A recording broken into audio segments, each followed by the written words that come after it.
Here, right? So Ben is our Robin talking. So what is tracing, right? So basically, tracing is for when you get a call that production is down, right?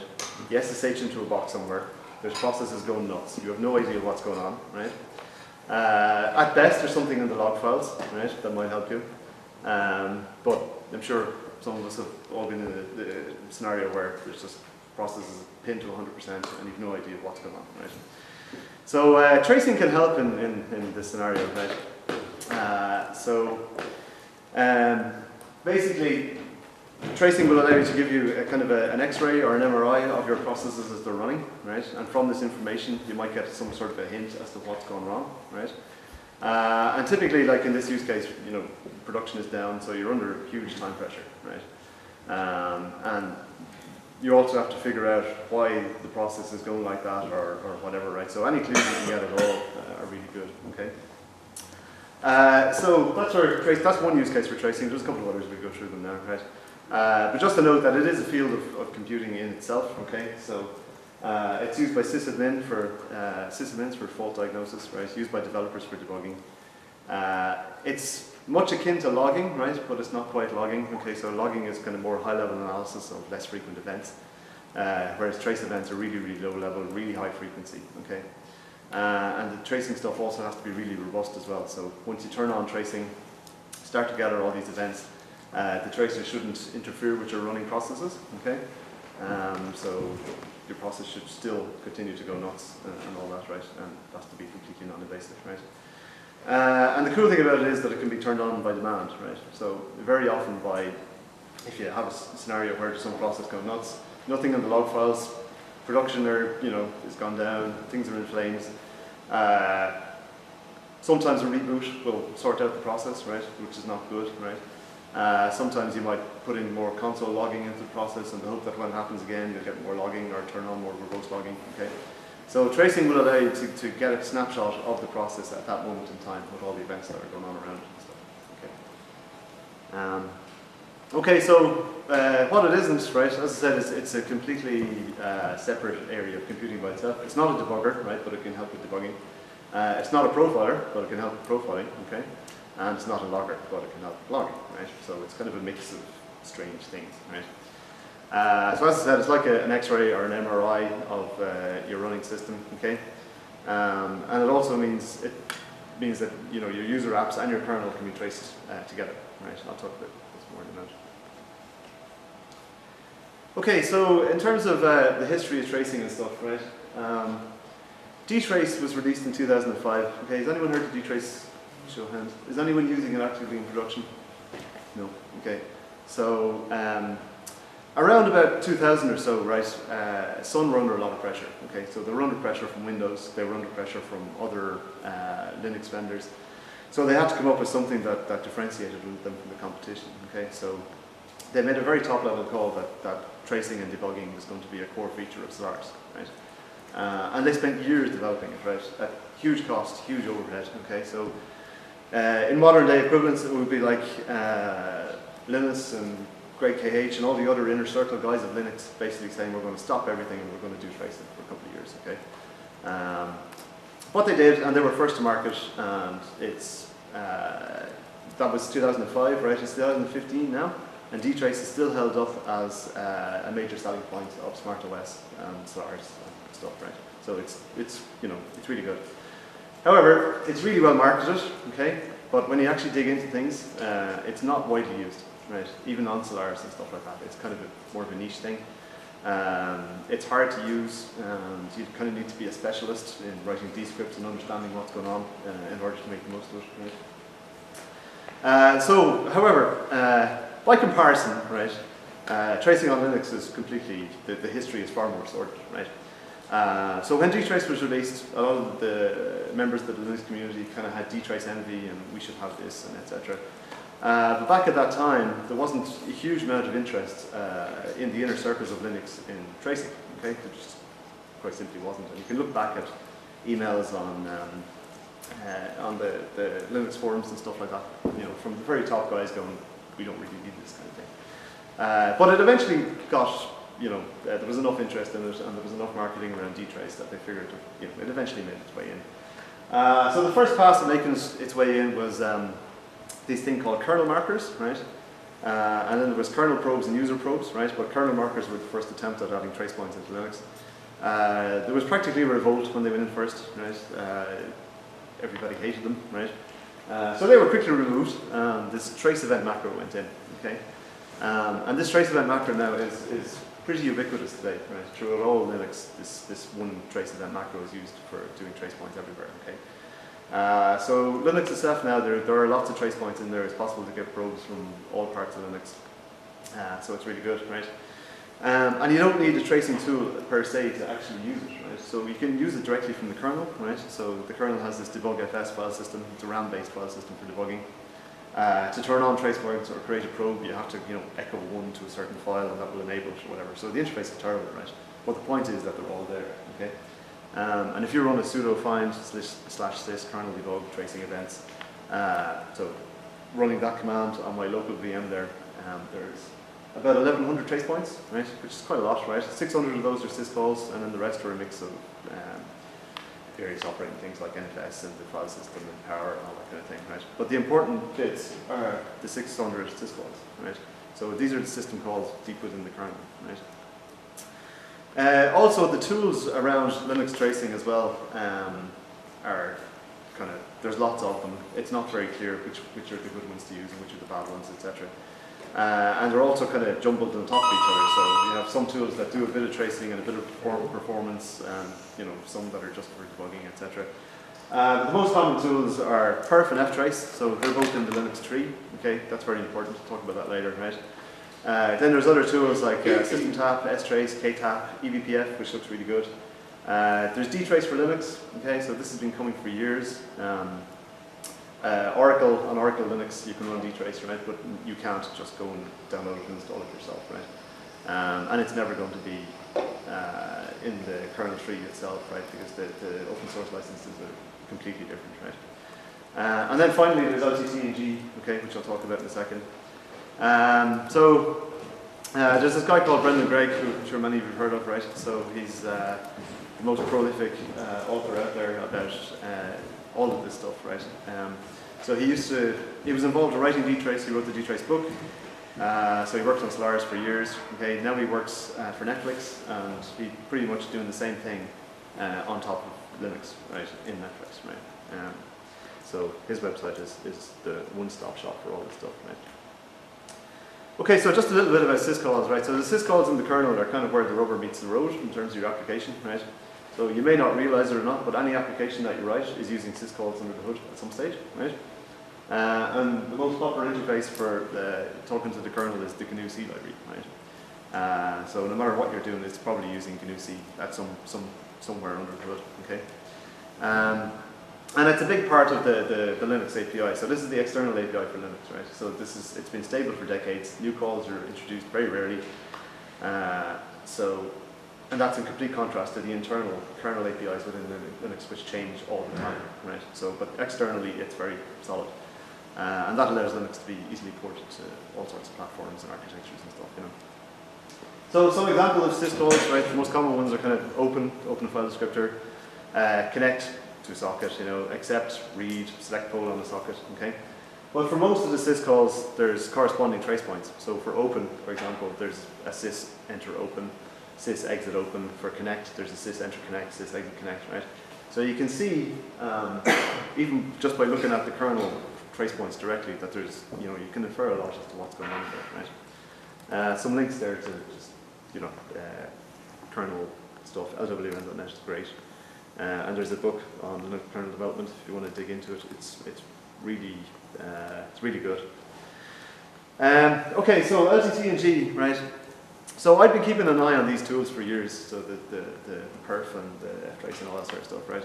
The one that kind of escaped me was LTTng, okay, and it only came to my attention last year.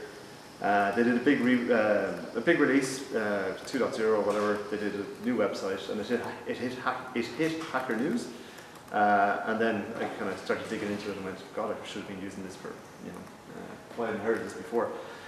Okay, so they're kind of the reverse marketing compared to dtrace, right? So they haven't done a very good job of marketing it at all. Okay. So the guy behind it is this Matthew Newers or whatever. So he works for a company called Officios.com. They're based in Montreal.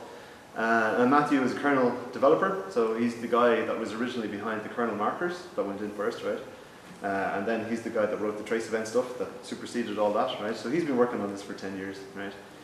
And Officios are kind of a consultancy company that specializes in real-time kernel things, right? So their customers are all in the real-time space. LTTng, all its new features and everything, product roadmap is driven by their customers, who are all in the real-time space. So they're coming at this from the kernel up, okay? So there's a link to the website there. So what is it exactly? It's not a single tool, okay? It's a suite of tools that will help you trace Linux kernel and user applications, okay? Incredibly low overhead, right? Because it's coming from the embedded space. 10 years of active development. And it's very easy to use, very easy to install, right? And it started now to be shipped with some of the major distros. I think Fedora, the last release of Fedora, installs it by default. So there's no having to recompile a kernel, which you have to do with some other tracers to get it to work. It's an apt-get or it's a yum install, you know. So it's good. So it's got tracers and viewers. So come to that in a minute. Okay, so the components that make up LTTng then, right? There's the kernel module itself. So you install the kernel tracer. This is the thing that interacts with the kernel and allows you to access all the kernel events, right? It's got users, the LTTng UST, which is the user space tracer. Okay, so if you want to put trace points in your own app, this is how you do it. We'll talk about that in a second again. And then there's various tools, right? So there's command line interface, which is backed up by this LTTng controller library. There's the registry daemon, consumer daemon for extracting trace data, and relay daemon so you can send trace information over the net and stuff like that, right? So it doesn't all have to be all on the machine. Yeah, I wasn't sure whether to include this or not, right? But this is their big architecture diagram, right? So I'll just run through it really quickly. This is orange. Any of the orange ones are to do with instrumentation itself. The green ones are to do with controlling the instrumentation. The blue ones are related to the trace data itself, and the yellow ones are libraries, right? So over here, we have the kernel, right? So this is trace points from the kernel, and these are the modules this uses. You can get trace points out of Java and Erlang, right? So they're the libraries that they use. And then application traces for C and C++, okay? So all the trace data goes via various mechanisms to the consumer daemon. Okay, so for the kernel ones, it goes over shared memory. It's shared memory for C++ applications, slightly different than for the kernel. These are the libraries this is built on. Okay, and all the trace information ends up in the storage, and they store things in a binary format called CTF, which is common trace format, right? So they put a lot of time and work into this trace format as well. So it's a binary format and it's self-describing, right? So they get incredible compression on the trace events, okay? So, and all their tools are built to handle gigs and gigs of this CTF data, okay? So they're doing an incredible job on that. Then on the far side then, in terms of how you use it, Babel traces are command line interface, so you run Babel trace over these CTF files and you pull out events and you can graph them and all that sort of stuff. I'll show you that in a second. So they have kind of a suite of Python, so there's Python bindings, right? So they have a suite of kind of Python scripts as well that are kind of pre-canned scripts to do the equivalent of top or whatever it is, you know. And then they have a GUI tool, right, which is based on, it's built on Eclipse. Okay, so it's an Eclipse tool, a bit clunky, but it looks pretty good.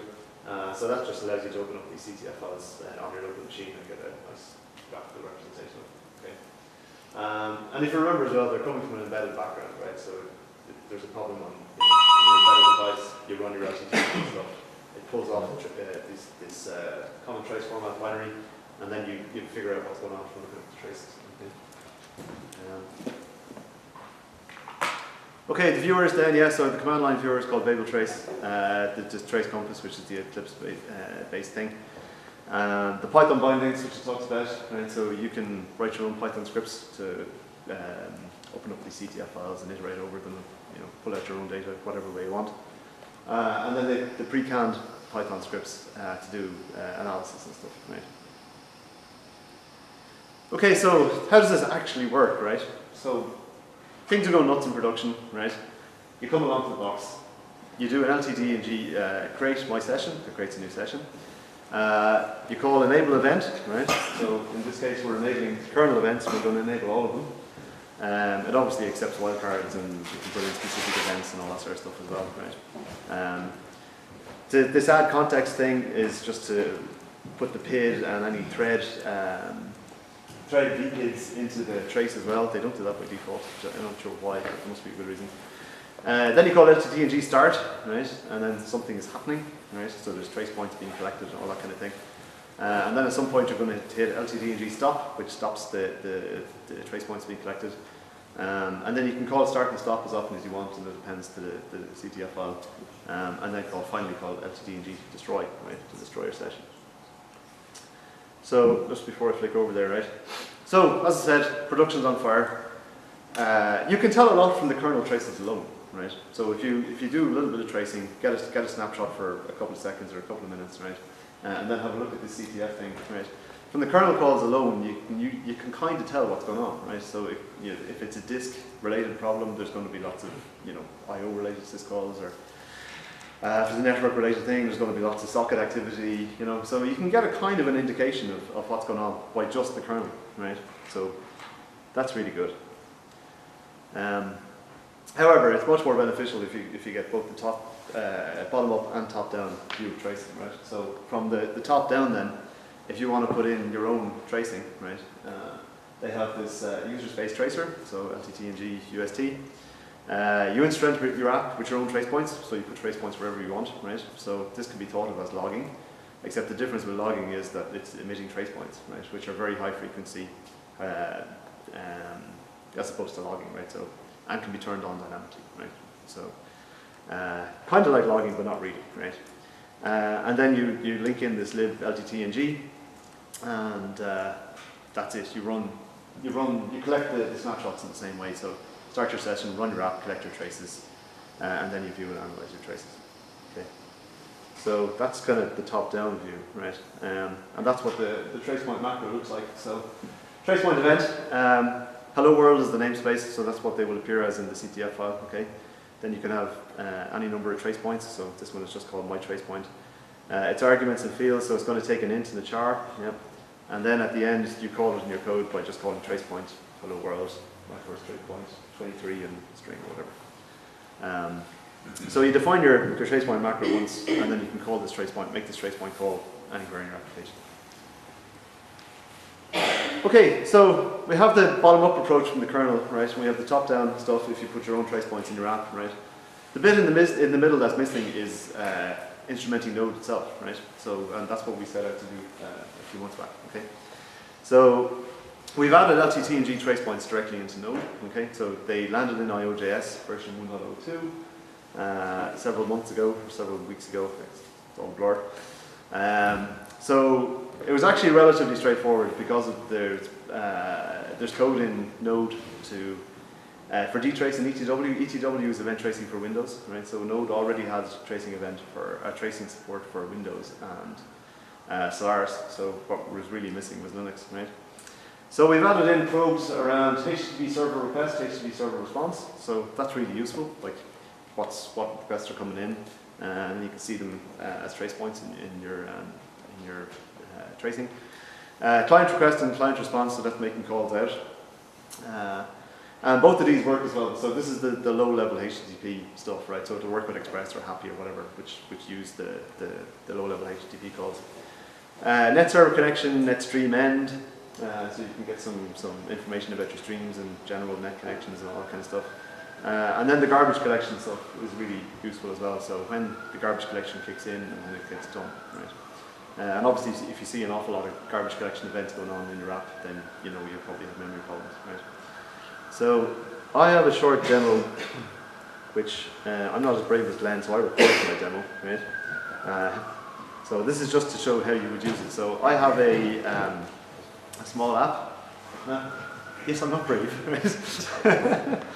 So yeah. These are some kernel events, right?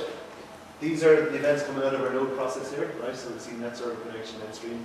So that's an LTTng list, just to see what trace points are going there, right? Over here then, we're going to create a tracing session, call it demo. I'm going to save it to this demo file here. Okay, session demo created. Then I'm going to enable all the user space events. Okay, so basically enable all these guys, right? And then I'm going to enable all the kernel events, which enables several events up there, right? Call start, then I'm going to hit my service. So this is just the log standard hello world service, right? Call start, call stop, right? And then I can run Babel trace on my CTF file here. Pipe it out some more. Okay, so you see there's tons of stuff in there. So this is all the events, right? So all the kernel events that are coming in there. You can see there's memory allocation stuff going on there, some scheduler stuff. And then that's Babel trace piped out to grepping for our HTTP server. Okay, so you see, that's the problem with this, right? You see the server start and the server end. Yeah. So I'll just run that again. Yeah. So yeah, this is the work we do. So this is running Node.js 1.0, whatever it is now. Creating our session.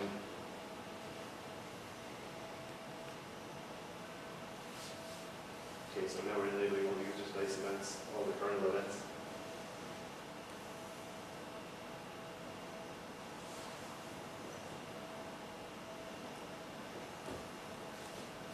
It's much slower than I thought.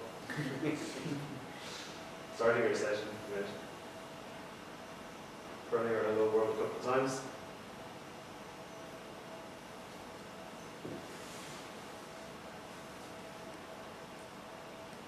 Okay, so that's Babel trace without any grepping or anything, right? So that just shows pretty much all the kernel events. Right? And then if we grep for our HTTP server, okay, so we should get,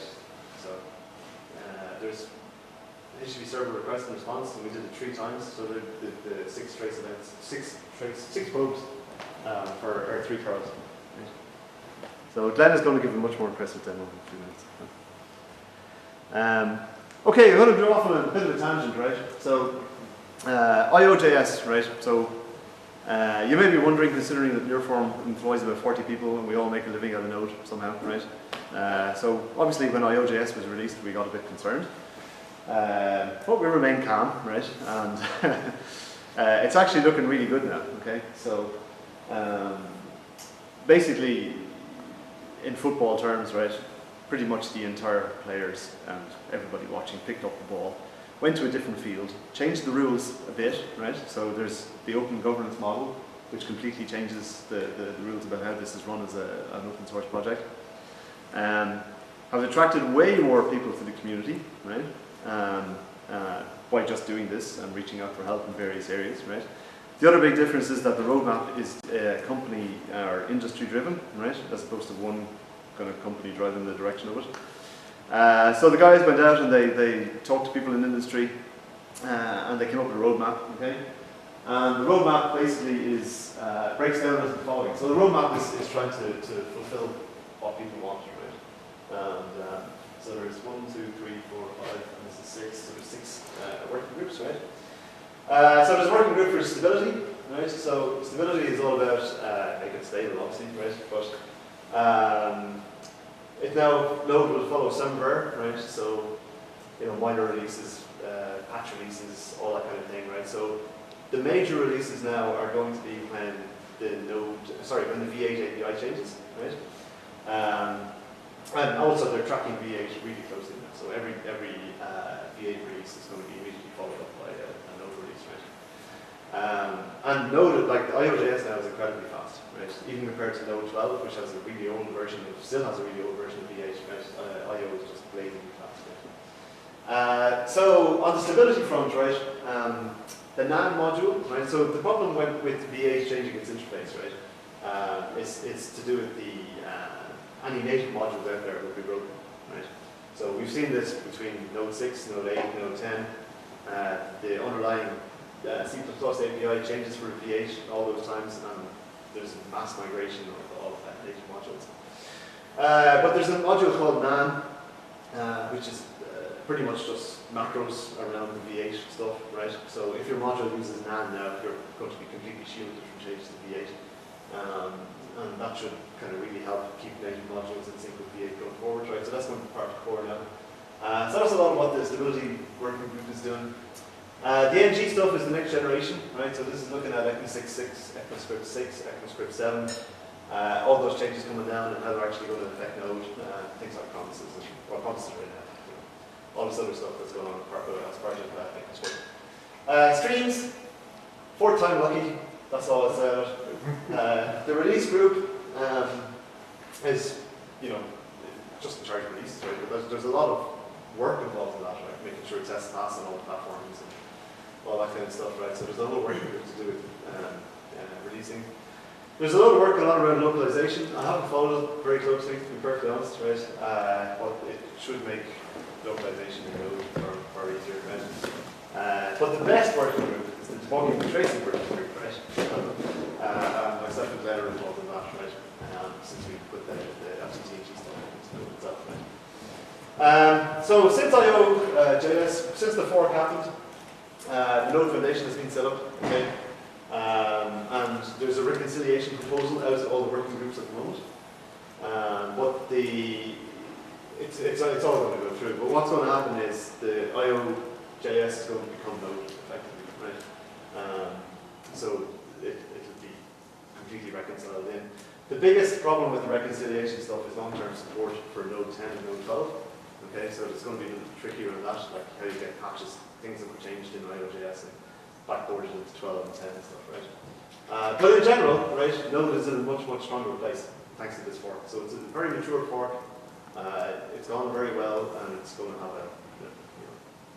a very positive effect going forward. Yeah. Are you saying like they're really that Node version 12 basically going to be the last version of Node? Yeah. As we know, and then basically IO.js is basically going to be Node in the future. Yeah. That's agreed. Yeah.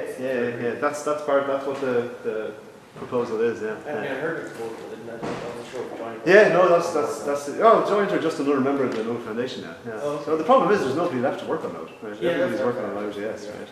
And the problem the IO.js guys have is nobody's using it because it's not, stable and stuff. So this is. Are you guys using it in production yet? Not in production, no. Yeah. So we're going to be using it very soon. Yeah. Okay. How far do you think it is from being production ready? It's hard to tell if nobody's using it. Yeah. You need people to use it and get some momentum behind it and find bugs and stuff. But no, I mean, in general, like, I mean, they've been really great to work with. Like, in terms of pointing people at a well-run open source project now, I'd point them at IO.js. Yeah, it was really good. So is it going to rename itself now again? Yeah, no, it'll just be Node again, and there'll be no IO.js. Yeah. So Node version 13 is going to be IO.js, is it? Well, it's IO.js is at 1.06 or something at the moment. That's what it'll be. Yeah. Oh, so okay, it's going to be renamed to Node. Yeah. Version 1.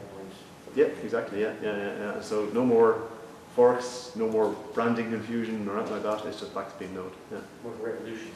Yeah. That's the thing. Did you say when that was going to happen? The next few months. Yeah. So sooner the better, basically. Well, that means that's going to happen. The best thing to do is move over to IO.js right now. Yeah. If you want to be brave, yeah. Okay. But I've heard that the download stats on NPM, it's like about 1% of people that are downloading things are running IO.js. Yeah.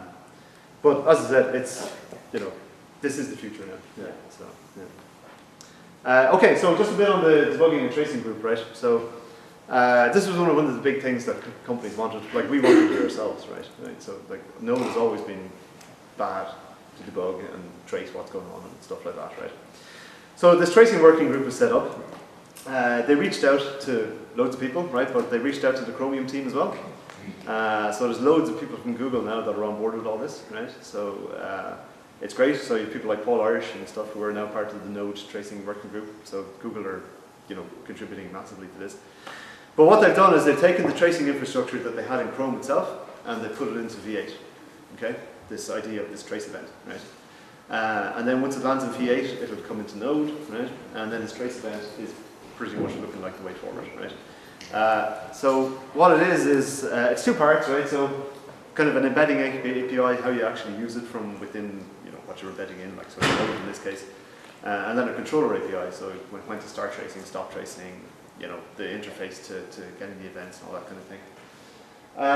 It's completely async as well, so when a probe fires doesn't necessarily mean that it's called then, right? So it'll be on a background thread, and it should be very low, I won't say low maintenance, but low impact on your code, right? But it won't fire as soon as it's called. It waits, right? But all of this means it's going to feed into the next generation of debugging and profiling tools, right? So we're really excited about all this sort of stuff. So you should be able to go to Chrome about tracing, and be able to suck in your traces from Node and get really powerful, visualizations and stuff around that. The other thing that's going on in the tracing and debugging working group is the async wrap stuff, right? So this went in Node version 11, and then it was taken out again, right? Because they were just afraid that it wasn't right, and they were afraid of getting another domains debacle, And this was before the trace event stuff came along as well. But the async wrap basically means you can listen to any callback firing, right? So you can get information about when callbacks are fired and how long they take and all that sort of stuff. So it's kind of like internal tracing, right? I'm not sure what's going to happen with this, right? I would imagine the trace event stuff will take over, but we don't really know yet. So yeah, exciting things happening around debugging and tracing. Yeah. So what have we been doing with it ourselves then, right? So we put the LTTng support into Node, into IO.js, right? And we've done a bunch of stuff. When I say we, Glenn has done a bunch of stuff around making it easier for anyone to add trace points into their apps. Okay. So one of the first things we did was Bunyan. We're calling it NF Trace because we can't think of anything better, right? But this collection of stuff is going to be near form trace tools, right? That will help you do tracing. So Bunyan is a logger, which I'm sure many of you know, right? So Bunyan has a trace log. So you have, trace, debug, info, warn levels. But the trace level within Bunyan is supposed to be for trace events. So anything that's, high frequency and all that sort of stuff. So you can just plug it, you can use this with Bunyan directly, and all your Bunyan logging will appear as trace points. Okay, so that's pretty cool. Then we've done a scaffold generator, right? So a native trace point generator. So unfortunately, to write your own trace points, you have to use C++. Okay, so Glenn has put a really nice generator around it, so you can just generate your trace points without having to get too much into C++. Around that, we've put a grunt wrapper, right? So you can define your trace points within grunt, and they get generated as trace points, and you can use them within your app then, right? We have integration with Seneca. So Seneca is our microservices platform, I guess, or tool that we use for doing microservices. So we put tracing in at the message level. So if you can imagine microservices with all messages out there, kind of high-level JSON messages, you can have trace points now around all those. We have the web trace point viewer, which Ben is going to be demoing shortly, right? So that's our own stab at putting a web API around this trace point stuff and to be able to turn on and off events on demand. And finally, if anyone's curious, we have a Vagrant Sandbox, right? So you can just download this, boot up the Vagrant box, and start using this. Okay, I'm nearly done. Okay, so quick review. LTTng, right? It's looking really good. High performance, low impact, kernel and user land, right? Which is really important. On the low impact stuff, right? There are studies out there or reports. We haven't done any performance testing versus other things ourselves, right? But there is an impact in using any kind of monitoring and tracing, right? So if you're using New Relic, right? New Relic themselves say that there's a 5 to 7% overhead of using New Relic, which is quite high, right? But they've done all sorts of tests around how it compares to dtrace, right? And take it with a pinch of salt if you like, but it seems that it's 10 times quicker than dtrace, right? You can turn it on and off without a process restart, important. You can do remote tracing, right? So you don't have to be on the same box. It's got some really nice features as well. It's got this flight recorder mode, so you can have tracing on the whole time, and it writes to the CTF file, but when it hits the end or a maximum size, it goes back and restarts. Right? So you're left with a fixed size kind of black box. Live tracing you can do as well. The common trace format looks really good too. So the ability to just get a massive amount of compression on your trace events. So we're hoping this ends up in the kernel tree, right? So if it ends up in the kernel tree, that's a huge thing for anything that goes into Linux, right? So if it ends up there, it will be maintained, and as the kernel moves forward itself, And it's very important for other people using it as well, right? So if it makes it into the tree, it wins, you know.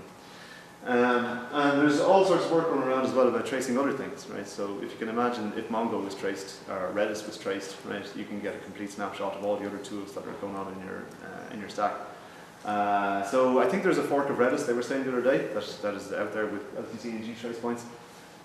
So I'm looking forward to seeing that. Okay, I'm not going to talk too much about this because this is a completely separate topic, right? This is our next challenge. It's monitoring metrics, basically. What to do with all this trace event stuff, like so. My own opinion is that we need to treat all this stuff like big data, right? So thousands and thousands and thousands of events, all, you know, are basically this big data fire hose, and then that data needs to be aggregated and fed down into monitoring tools and stuff. There's various ways of looking at monitoring, right? So you have the traditional network monitoring tools, which can't keep up at the moment, right? There's a link there. If you open it up, there's just hundreds of tools, right? There's just so much choice. It's hard to know what to use. Then there's the flip side, right, which are the new relics and the AppDynamics and the CompuWare side of things, which are called application performance monitoring, right? So there's a whole Gartner quadrant on this. So there's a link to that there. That's quite interesting. So it all depends on how you want to view kind of monitoring, right? So you can view it in terms of functional, so the existing tools like Nagios and stuff like that out there. The newer tools which are time series based, like InfluxDB, and then the even newer ones again, which are event stream based, right? So you just get your stream of events, right? Or the other way of looking at it as well is who is using CPU, how are they using it, what are they doing, and why are they doing it, right? So this is what Brendan Gregg was on about a lot, right? The who and the how are very easy, right? It's very easy to see who's doing what and how they're doing it over time. The what and the why are very difficult, right? And that's why we think tracers and perf and tools like that will come in and really help with that kind of stuff, right? And then there's the whole view of monitoring of doing kind of treating it from a business level, right? So if you only monitor your business KPIs, just forget about all the techie stuff, right? So the kind of division is here that if you're doing microservices and you're doing continuous deploys, that your dashboard just has your business KPIs, like how many people are logged in or how many people are using this service or whatever, right? And then when you do deploy and one of the graphs drops or something, then you know there's a problem and then you start digging, right? So there's a couple of interesting tools that have come on in the last while.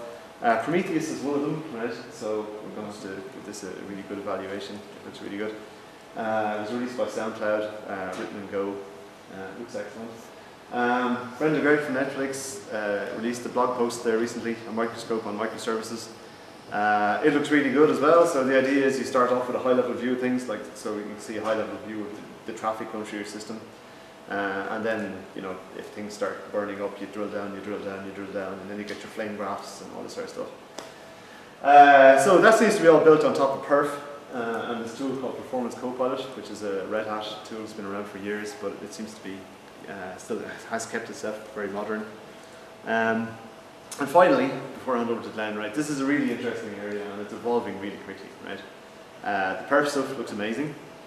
ePPF is extended Berkeley packet filters, right? So the ePPF is basically a VM that runs in the kernel, right? It's nuts, right? So the idea is you can write your user space code in this eBPF format, run it in the kernel, but you can't run it directly in the kernel, you have to run it in response to events, right? So this was originally done to react to network events coming in. So if something would come in, you run your eBPF code in there, right? And why would you do this? It's just a much better way of gathering stats, right? So if you, the difference between profilers and tracers is tracers emit all the events. Profilers do sampling, okay? If you do your samplings within the kernel, that's a huge performance win, right? And then it just emits data and it's even lower overhead and all that sort of stuff, right? Unikernels, anyone heard of unikernel? Notice the cross between a unicorn and a kernel? No, it's a unified kernel, right? So it's the whole concept of having your app and having your kernel in the same space, right? So at the moment we have kernel land and user land, right? There's actually a big context switch when we switch between the two. The other thing is that Docker may be state of the art at the moment, right? But it has problems, right? You're deploying very large, 300, 400, 500 meg image all the time. There's a huge surface area of attack there, right? Like I read the other day that it's not possible to deploy Python without bash, Bash is hugely insecure. OpenSSL is insecure, right? So we only noticed recently, but there you go. So the next leap in terms of deploying stuff could be that this unikernel thing, right? So you build your app effectively on top of your hypervisor.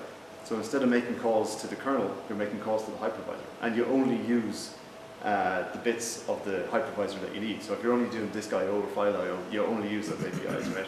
And that results in a very, very small image, right? So a couple of hundred K versus having to install a kernel and everything else on top of it, right? And they can be used as full VMs then as well, right? They can be spun up and tear down really quickly and all that kind of thing. So this is really interesting at the moment, right? So that's worth keeping an eye on. Probably not going to happen anytime soon, but it's a really interesting area. Node tracing and debugging workgroup I mentioned earlier. There's a link to it there. There's an equivalent group in the Linux Foundation, right? So within Linux itself, there's this DIMON group, Diagnostics and Monitoring, sponsored by the Linux Foundation. The Officios guys are all over it, right? So Glenn is signed up as well. So it's good to keep an eye on what's actually going on in Linux there itself. Again, Brendan Gregg's website. It's the one-stop shop for all this, especially his recent talks are really good. And finally, Neuroform or Harvey. So if you want to come to Neuroform and work in this kind of stuff, come and talk to us. Yeah. Want to do that one? Cool. Just one question. Yeah.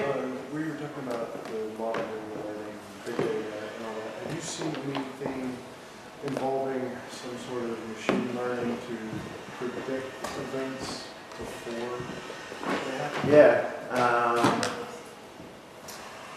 Yes. Yes and no. As in yes, I've read about it recently. No, I don't think what it was. I don't think it was anything in the mainstream. I think I was reading research about it.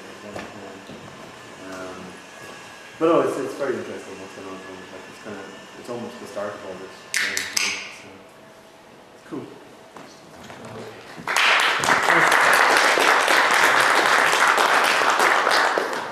So this is a live demo of LTTng, and it's going to lead up to the web interface which we've built around it. LTTng is nice, but it's all command line based, and that's not ideal because nobody wants to spend all day on the command line. So this is just a quick demo of using LTTng on the command line.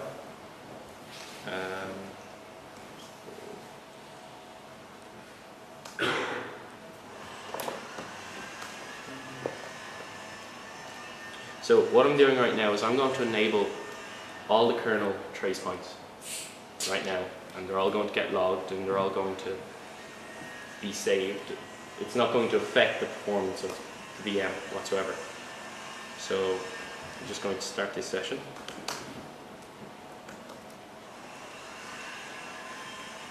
I'm going to stop it because there's a lot of kernel events being fired.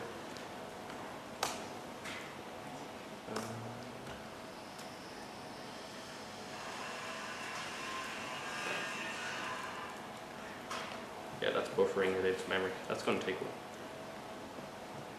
Okay, so while that's buffering the kernel events into memory, I'm going to show you exactly the web controller API. So the big thing right now is if you want to see what trace points are active, you have to do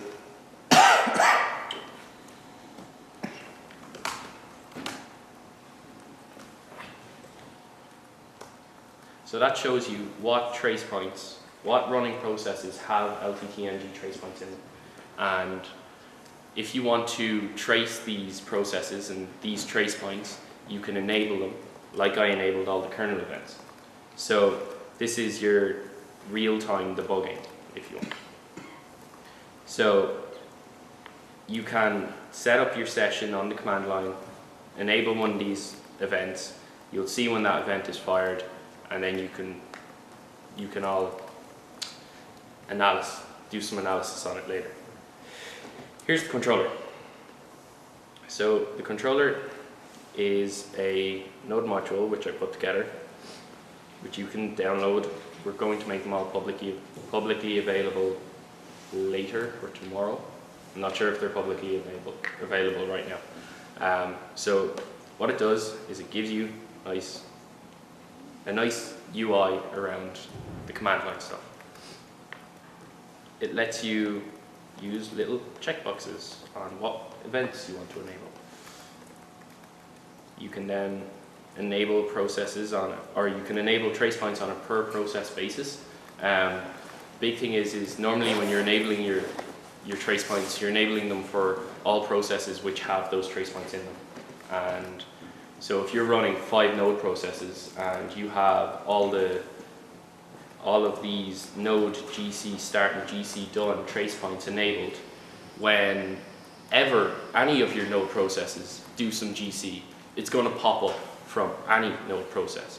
So this is allowing you to enable them on a per process basis, which is nicer for performance monitoring. It also lets you enable kernel trace points. I will throw in the scheduler trace point, because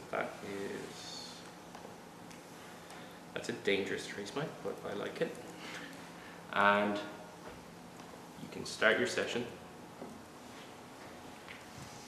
and you can view your session, and instant output. I'll stop that quickly before it runs away. So you can see it's giving you the nice output from the scheduler, from your node process somewhere in there, and we're getting it all in JSON format. So our idea is to build nice viewers around all this. So we're going to be able to get flame graphs from it. We're going to be able to get nice things to monitor your performance with LTTng. And that's what we've done. And that's the NF Trace controller. Now, time for feedback.